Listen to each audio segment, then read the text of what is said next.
viens de Bretagne, je viens des Côtes-d'Armor, en fait, un des départements de la Bretagne. Ce que j'aime en fait de ma région, la Bretagne, il y a deux aspects vraiment. Il y a d'abord la nature.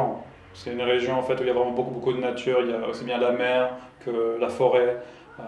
Vraiment des sites où on peut vraiment faire de bonnes balades. Et l'autre point que j'aime beaucoup, c'est la nourriture. Donc le fait qu'il y ait la mer. Donc les fruits de mer sont vraiment très délicieux. Je crois que même chez les Japonais, c'est de plus en plus célèbre en fait les huîtres, par exemple de Cancale. Il y a bien sûr les crêpes et les galettes.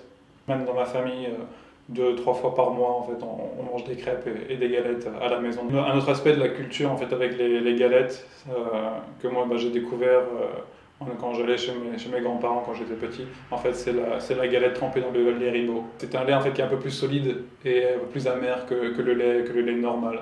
Et en Bretagne, en fait, on le met dans un bol et on trempe directement, en fait, la galette dedans pour le manger, comme si c'était une tartine de pain. Et pour les Bretons, en fait, c'est super bon. Donc en fait, c'est un lait que l'on peut trouver en fait au Japon maintenant dans certains magasins. Et moi, c'est à chaque fois que je revois ça, j'ai des souvenirs qui me reviennent en fait de mes week-ends, de mes vacances en fait chez mes grands-parents en Bretagne. Et ça, c'est super. Les forêts en Bretagne sont très riches en fait, très productrices de champignons, donc les cèpes, les bolets. Et souvent en fait en automne, à chaque week-end, avec ma famille, on va directement dans la forêt, on va à la chasse aux champignons et on revient avec des paniers pleins de champignons. Et le soir, on fait des omelettes aux champignons, on fait des champignons sautés. C'est vraiment en fait frais, c'est super bon quoi. Je suis assez fier en fait de ma région par rapport en fait à l'aspect historique. Je pense que même au Japon, par exemple la légende du roi Arthur est très célèbre. Le roi Arthur a un référent qui est Merlin l'Enchanteur en fait, qui est un druide. Et en fait Merlin l'Enchanteur vient de Bretagne. Et il habitait en fait dans la forêt qui s'appelle la forêt de Brocéliande, qui est une forêt en fait très près de chez moi en fait, en Ille-et-Vilaine.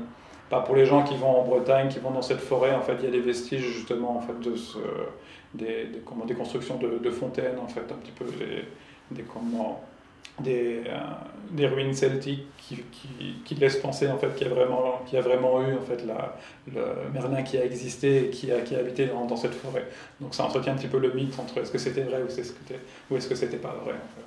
Je suis arrivé au Japon en 2007, donc j'y habite depuis mars 2007 et je travaille à l'école Sympa depuis août 2007.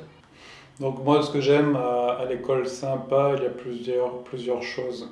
La première chose, en fait, c'est que j'ai appris à découvrir que moi, j'aimais transmettre en étant en contact des étudiants qui généralement en fait sont demandeurs justement de l'aspect un peu culturel de la France, pas seulement la langue, mais de savoir un peu la langue et la culture. Et je pense que c'est quelque chose que moi j'arrive en fait à apporter justement à mes étudiants à Sympa et que en fait je vois que ça les intéresse beaucoup en fait, de partir d'une expression ou d'un mot, de voir en fait l'origine du mot, en fait, pourquoi on l'utilise, dans quel contexte, et ça leur permet en fait à eux de mieux assimiler finalement le mot, et quand ils pensent en fait au contexte, ça leur permet aussi de ressortir le mot plus facilement, et ça c'est des bons moyens mémotechniques. Ça leur permet aussi, je pense, de garder en fait de la motivation, c'est-à-dire qu'ils n'apprennent pas seulement du français, c'est pas seulement la langue, c'est-à-dire qu'ils s'imprègnent beaucoup de la culture aussi, de la culture de la langue, de la culture en fait, de la culture française même en général.